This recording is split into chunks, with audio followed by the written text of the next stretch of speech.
লোকসভা নির্বাচনের মুখে গাঁজা বিরোধী অভিযানে বেশ সাফল্য পেয়েছে মেলাঘর থানার পুলিশ। গোপন খবরের ভিত্তিতে অভিযান চালিয়ে 240 কেজি গাঁজা উদ্ধার করল পুলিশ। সেই সঙ্গে বাড়ির মালিককে গ্রেপ্তার করেছে।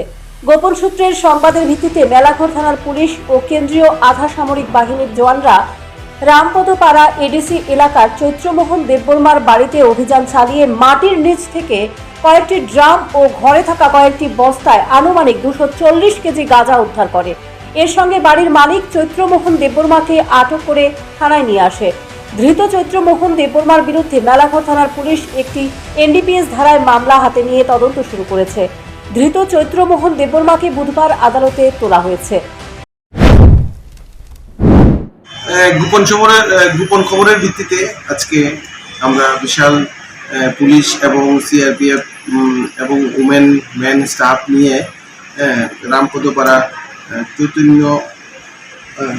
চৈত্রমোহন দেববর্মার বাড়িতে আমরা রেড করি।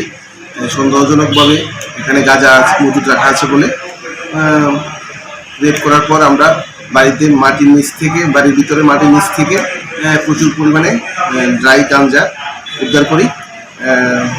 গাঁজার পরিমাণ অনুমান 240 কেজি হবে।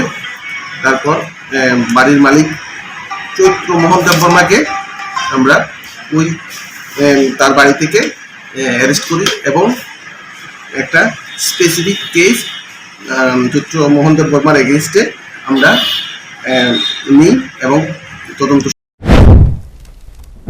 সোনামুড়া মহকুমার মেলাঘর, বাতাতধলা, ফকিরাদোলা, তামসাবাড়ি, মতিনগর, কলসিমুড়া, ভেলুয়ারচর প্রভৃতি এলাকায় প্রচুর পরিমাণে গাঁজা চাষ হচ্ছে। পুলিশের সঙ্গে রফা করেই এই ব্যবসা চালিয়ে যাচ্ছে গাঁজা কারবারিরা। এই অভিযোগ সংশ্লিষ্ট এলাকার নাগরিকদের। একমাত্র পুলিশের শীর্ষ আধিকারিকেরা ধারাবাহিকভাবে অভিযান চালিয়ে গেলেই এই অঞ্চলে গাঁজা থেকে মুক্ত হতে পারবে। Bureau report, news prime Tripura.